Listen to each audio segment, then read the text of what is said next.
Week 1 of the 2024 NFL season did not disappoint, and in today's video, I'm going to take a look at all 16 games and pull out the biggest takeaways, injuries, standout players, and more right after.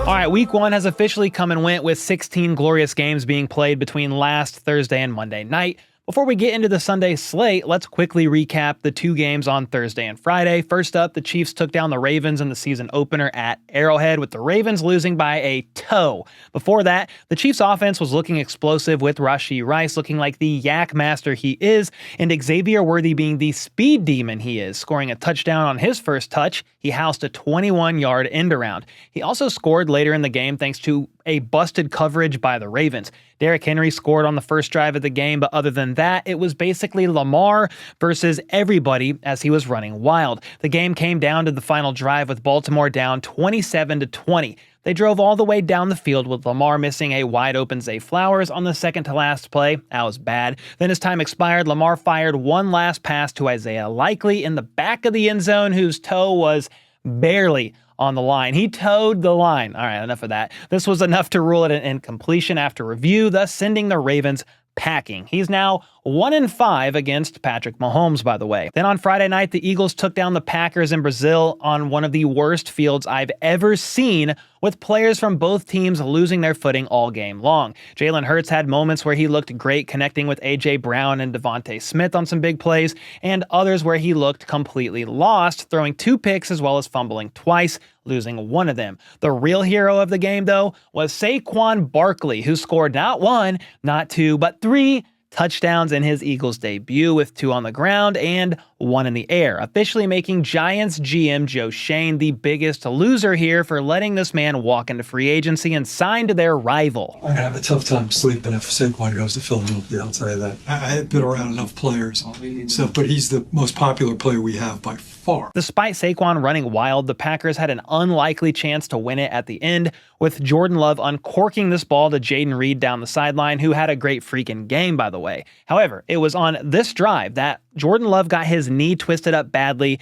as he tried to toss it backwards and ended up crumpling to the ground, writhing in pain. This at first appeared to look bad news, like bad news bears, and potentially could have been a season-ending injury, but thankfully he reportedly avoided an ACL tear, with it appearing to be an MCL sprain, which could have him out roughly 3 to 4 weeks. So crisis potentially averted. Malik Willis, who will start the game in the meantime with Love out, from what I understand, at least this Sunday, he did come in at the end of the game to take a sack that would end the game. And if you're a Packers fan, you really have to wonder, are they going to start Malik Willis with Jordan Love out? I mean, Ryan Tannehill is a free agent, so they could give him a call, but it takes a while to get into the system. Who really knows what's going to happen there? Next up, Kirk O'Chains made his Falcons debut against the Steelers, and Justin Fields, who was starting in place of Russell Wilson, who was out with a calf injury. Fields was a little check down Charlie, going 17 of 23 for 156 yards, but did have 57 rushing yards. To his credit, he didn't turn the ball over, which is something I can't say for Kirk Cousins. He threw a bad one with the game on the line, down 5 with 3 minutes left. That really sealed this one for Pittsburgh. Chris Boswell went 6 for 6 on field goals, scoring all of the team's points, and even punted one time after Cameron Johnston left with an injury. Speaking of which, it was reported that Johnston suffered a season-ending knee injury, which is a big deal since obviously he's the team's starting punter and was also the holder for Chris Boswell. Moving on to Buffalo and Arizona, the Cardinals took an early 17-3 lead thanks to a pair of 13-play drives that ended in touchdowns for the Cards. The first was a touchdown pass to Michael Wilson. The next was a James Conner run. And speaking of runs, Buffalo went on a run, a big run, scoring 21 unanswered points and taking a 31-20 lead at one point. Oh, how the tables turned. Josh Allen was doing Josh Allen things, throwing for 2 touchdowns and running for 2 more, looking just fine after losing Stephon Diggs and Gabe Davis this offseason. Anyway, the game appeared to be lost for the Cards, but then DJ Dallas brought this kickoff 96 yards to the crib, with James Conner getting in for the 2-point conversion to make it a 3-point game. The Bills kicked a field goal with 2 minutes left, giving the Cardinals a chance to actually score a touchdown and win it, which is exactly what they did not do. For some reason, unbeknownst to all of mankind, they chose to run the ball on 3rd and 10 with 35 seconds left, picking up 3 yards. Then on 4th and 7, Kyler threw up a prayer to the 5'7" Greg Dortch, which was, of course, incomplete.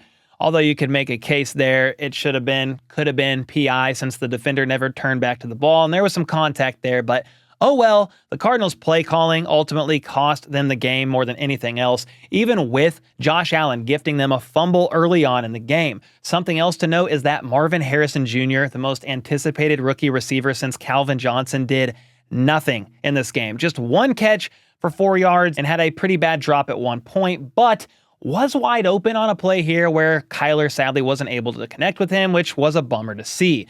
Now, let's talk about another close game that really should not have been close. The Titans took on the Bears at Soldier Field, with Tennessee storming out to an early 17-0 lead before the Bears kicked a field goal before halftime. Will Levis looked solid in the first half, leading 2 long drives and throwing a touchdown, but that's when it all went south. The Bears blocked this punt in the third quarter with Jonathan Owens scooping it and scoring it for the Bears. Here's how the rest of the Titans' drives looked after that. 3 and out with Levis getting sacked on 3rd down. 3 and out after Levis checked it down on 3rd and 3. Levis gets strip sacked on 3rd and 6.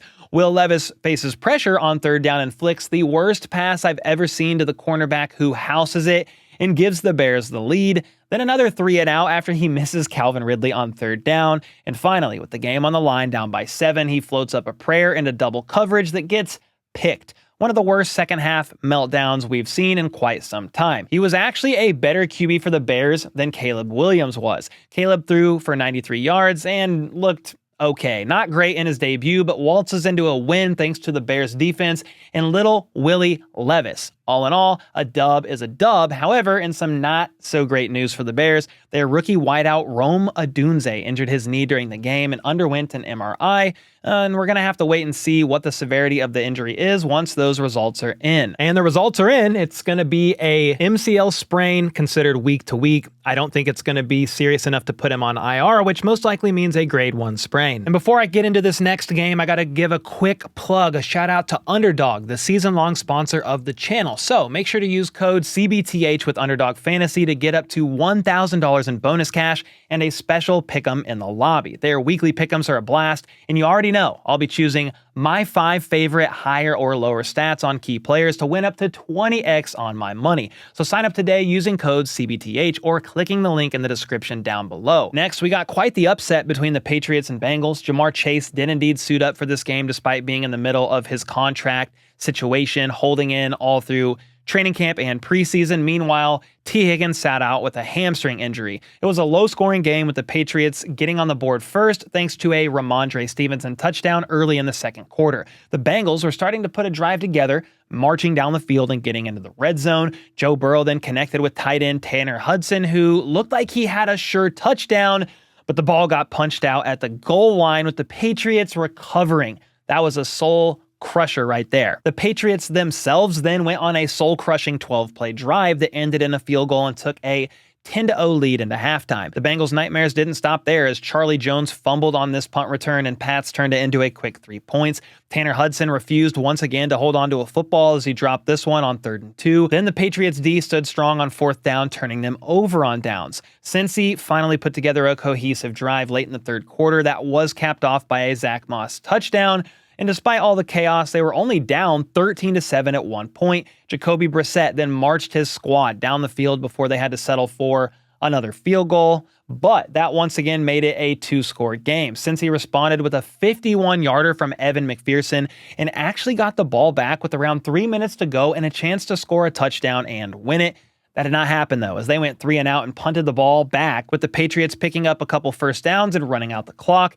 A massive upset on the road for the Patriots, with the player of the game being Ramondre Stevenson, who toted the rock 25 times for 120 yards, and the Patriots' lone touchdown. Jacoby Brissett didn't do a whole lot, but most importantly, didn't turn the ball over, and when your defense is playing like that, sometimes that's all you need to do. They held Burrow to just 164 yards, and Jamar Chase, even with T. Higgins out due to injury, was relatively quiet with just 6 grabs for 62 yards. Let's talk Texans-Colts next, shall we? This was one of the most looked forward to games of the weekend, and it did not disappoint. Anthony Richardson rifled this pass 40 yards above A.D. Mitchell on 4th down, turning it over on downs, but the Texans were held to just 3. This might be the play of the week, though. On the next drive, Anthony Richardson dropped back and slipped, had pressure barreling down on him, and uncorked a brick and bombed Alec Pierce right on the money for a 60-yard touchdown. Incredible. The Texans were once again held to a field goal, but after the Colts went 3 and out, they put together an 81-yard drive thanks to this 55-yard bomb to Nico Collins, who went up and got that sucker over 2 defenders, and the drive was then capped off by Stephon Diggs' first touchdown as a Houston Texan. He ended up getting 2 on the day, which was pretty cool to see, I guess. They couldn't convert the 2-point conversion after that first touchdown, though, and the score was 12-7, which is where things sat going into halftime. Houston hit another field goal right away in the third. Then after the Colts blocked this punt, Jonathan Taylor punched in a tutty to make it 15-13 Texans after a failed 2-point conversion. Then C.J. Stroud rolled out to his right and fired across his body to Nico Collins, who picked up the first on 3rd and 14, with Joe Mixon finding the end zone to finish the drive. Anthony Richardson felt like scoring another long touchdown, though, so he zipped this ball to Ashton Dulin over the middle, and he raced to the end zone to bring them back within 2. Stroud and the Texans answered right back with an 11-play drive, though, finishing it once again with a touchdown to Stephon Diggs on 4th and goal. Then on 3rd and 15, Richardson launched another bomb to Alec Pierce, who came down with the impressive catch, setting up this touchdown run by Richardson, who plowed into the end zone. The Texans successfully drained the clock, though, not giving Indy another chance, as Nico Collins somehow came up with this ball on 3rd and 11. Then Joe Mixon helped finish the game as he ran for the first down, and he was definitely the MVP of the game as Houston fed him 30 carries for 159 yards and a touchdown.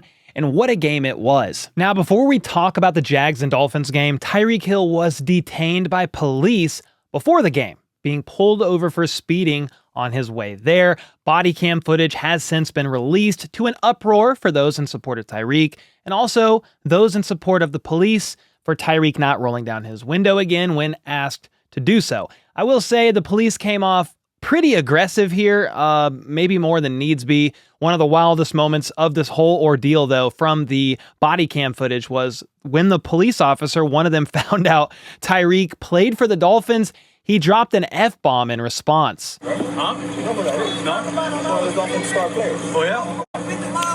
yeah, there's that. Then Hill's teammate, Calais Campbell, pulled over, trying to see what was going on, approached them calmly, and was also detained and put in handcuffs.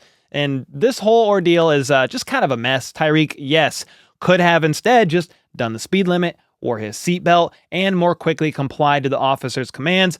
But the officers didn't have to escalate things to an 8 out of 10 over this. That was pretty wild to see. Anyway, with that being said, let me know your thoughts on this in the comments down below. All right, as far as the game goes, though, Miami's offense really struggled to get anything going to start things out, and the Jags jumped out to a 14-0 lead after Travis Etienne punched into the end zone following a big PI call on Jalen Ramsey that put them at the 1.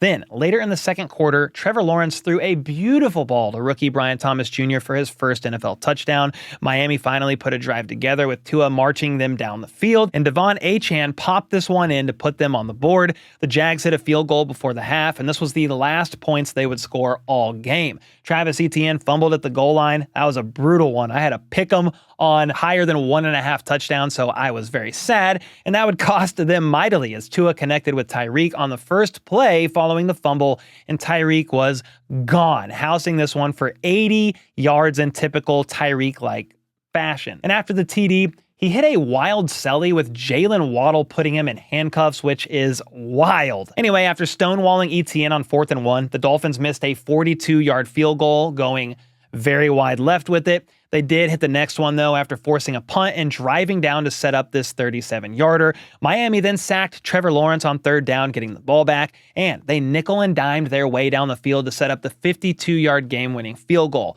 Tua went for 338 yards and the 1 touchdown to Tyreek, who had himself a nice day with 7 catches for 130 yards plus that score. Trevor Lawrence didn't look great, on the other hand, only going 12 of 21 for 162 yards. And I'm still waiting to be impressed by the former first-round pick who's making $55 million per year, but hey, maybe next week. Someone else who's making a piss ton of money is Derek Carr after he signed a 4-year, $150 million deal with New Orleans last year and had a very disappointing season. He didn't look disappointing on Sunday, though, as the Saints literally strangled the Panthers 47-10. This game was over before it even started, as the Saints were up 30-0 at one point in the second quarter. Carr was 19 of 23 with 3 touchdowns and 0 picks. Meanwhile, second-year QB Bryce Young looks very eager to certify himself as a bust, as he went 13 of 30 for 161 yards and 2 picks. One of those happening on the very first play of the game. The Panthers offense couldn't get anything going, while the Saints were getting anything they wanted. So after just one game, it appears that both Bryce Young and first-year head coach Dave Canales may already be on the hot seat, but it is week 1, and so that could be a hot take. Speaking of terrible quarterbacks, Daniel Jones had himself a hell of a day against the Vikings, throwing a whopping 42 times for just 22 completions, 0 touchdowns, and 2 picks.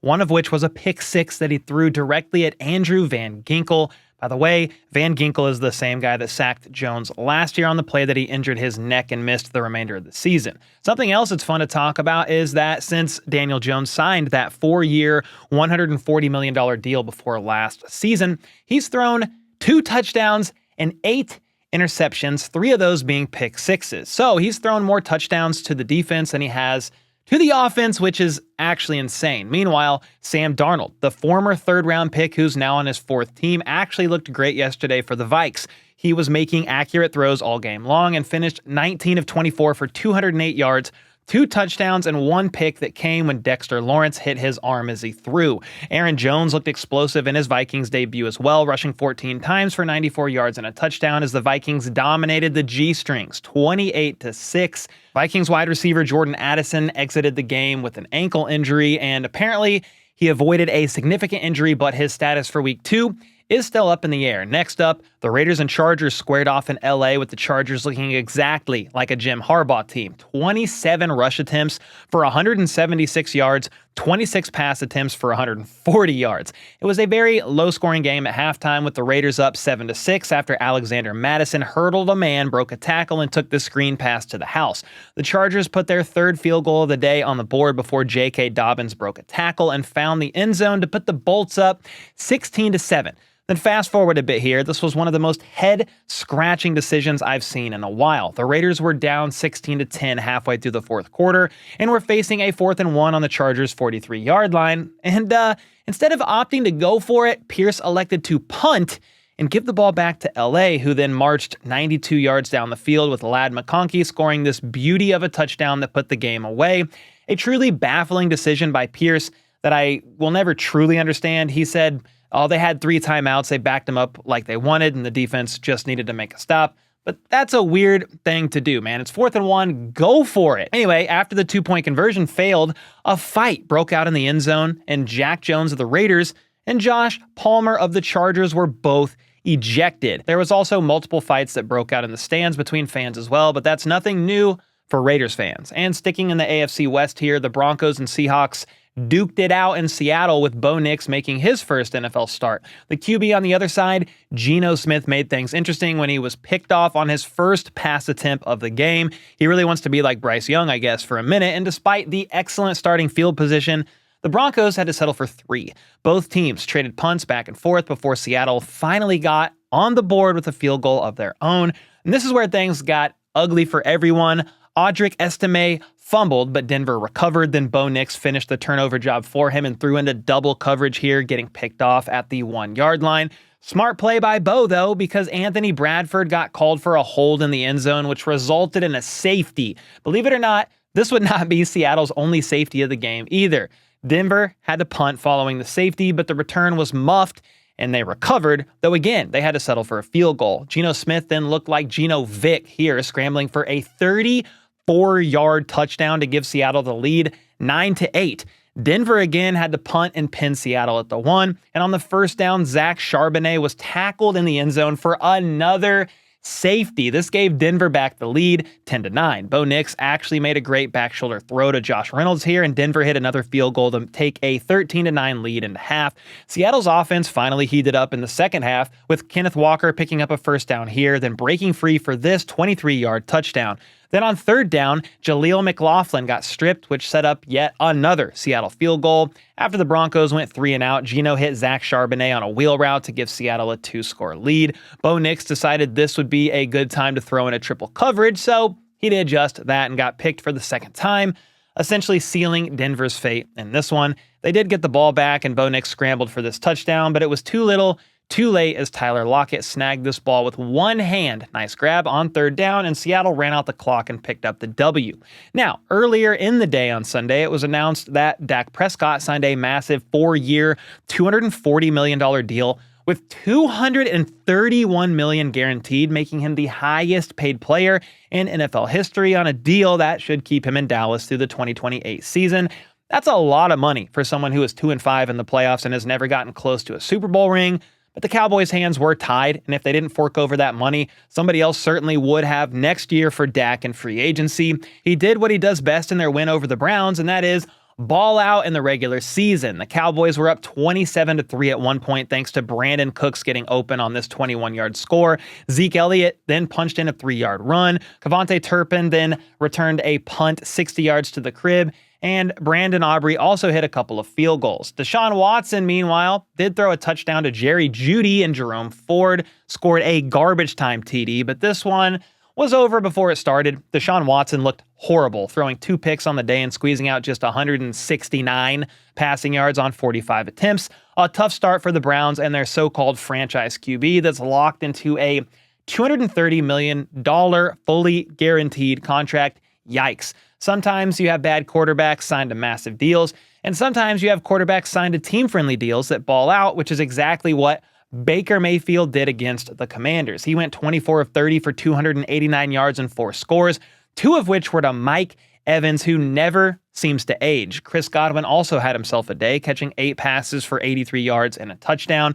And the rookie Jalen McMillan caught his first career touchdown, with that being his only catch of the day. Meanwhile, Jaden Daniels looked better as a runner than he did throwing in this one, despite fumbling 3 times. He had a few inaccurate throws here and there, which is to be expected for a rookie, but he looked as advertised in the run game, carrying the ball 16 times for 88 yards and 2 scores. Someone else who struggled was Commanders kicker Cade York, who missed both of his field goal attempts, and it was announced yesterday that Washington was releasing him after just 1 game. So now they'll look for a new kicker, which I believe they do have, and their first W as they got steamrolled by the Bucs 37-20. And now, Sunday Night Football. This was a great game throughout, with Matthew Stafford taking on his former team again back in Detroit. Both teams went 3 and out to start and traded a pair of field goals before Jahmyr Gibbs stretched out to put the Lions up 7. Stafford threw an ugly pick here in the red zone. That definitely hurt them as the Lions went up 17-3 in the second half, with Jamison Williams getting behind the defense for a 52-yard score. Now, it's worth noting that Puka Nacua actually re-injured his knee that had him out for a while in training camp, and after sitting on the sideline for a bit, got carted back to the locker room and did not come back into the game. He went through some testing, and I believe he's going to be placed on IR. It's a PCL injury, and that is rather unfortunate for the Rams. And to be clear, it looks like no surgery is needed, but he is getting placed on IR. And with Puka out of the game, Stafford zeroed in on Cooper Kupp, who finished with a ridiculous 14 catches for 110 yards and a touchdown that he scored later on. Anyway, the Rams pieced together a drive with Kyren Williams finishing the job there. Then after the Lions went 3 and out, they looked like they were going to score again, but a holding call negated a touchdown and backed them up enough to force them into a field goal. Goff picked up a first down with his legs, but then threw a tough pick over the middle here, with John Johnson making a great play on the ball. Cooper Kupp made a ridiculous catch down the sideline here and finished the drive with a 9-yard touchdown to give LA a 3-point lead. Goff then nearly threw another pick, but it was dropped and the Lions had to punt. The Rams also had to punt, and this gave Detroit a chance to either tie or win the game on the final drive of regulation. Laporta made a nice catch here over the middle and got popped in the head, which gave them another 15 additional yards. They couldn't pick up the first down here, though, and had to settle for 3, tying it at 20 apiece. The Lions got the ball back to start overtime, and they decided to pound the ever-living piss out of the football. They started with an end around with Khalif Raymond, then David Montgomery did the rest, breaking off this big run for 21 yards, and he kept chewing up yards, finally finishing the drive and this game here with a goal line touchdown. Lions win 26-20 in one of the best games of the weekend. And finally, Monday Night Football pitted the Jets, Aaron Rodgers in his return, up against Brock Purdy and the Niners. to which New York played pretty poorly in the first half. They dropped passes. Breece Hall fumbled on the second drive. They had 3 punts, resulting in just 7 points in that first half. They did have a nice 12-play drive featuring Garrett Wilson catching 4 passes and Breece Hall banging it in for 7. The 49ers started out slow as well, managing 3 field goals in the first half, but also did have a 12-play drive like the Jets did, finished off by a short Deebo Samuel score. As a reminder, CMC was surprisingly ruled out the day of the game, didn't play, and UDFA Jordan Mason filled in for him, and I'm not going to lie, he looked pretty freaking good out there, helping the 49ers score their only touchdown of the second half. He carried the ball 28 times for 147 yards and still managed to average 5.3 yards per carry. Just unreal. Anyway, the half concluded with the Jets trailing 7-16, and the 49ers ended up moving all the way down the field thanks to Deebo Samuel, Jordan Mason, and a huge catch down the left sideline by fullback Kyle Juszczyk. Mason finished the drive off, and that just about did it, making the score 23-7 early on in the third. Sure, Mr. Darkness Retreat is never out of a game, but he threw an INT the next drive, to which the 49ers responded with yet another field goal after Moody banked in off the left upright via a 53-yarder. That made the score 26-7, a very tough hole to climb out of. Aaron Rodgers did score a touchdown at the end of the third on a free play with Lazard hauling it in, but after a turnover on downs, incomplete, New York was not able to get it going. Rodgers was pulled and Tyrod Taylor finished out the game. The Niners ultimately dominated this game, having the ball 38 minutes compared to the Jets having it for 23. Purdy looked confident. Jawan Jennings had a standout day, leading in receiving yards, and again, Jordan Mason made CMC proud. I'm not going to give up on New York yet. Remember, Rodgers only played 4 snaps last year. They got so many playmakers, but I was expecting a closer game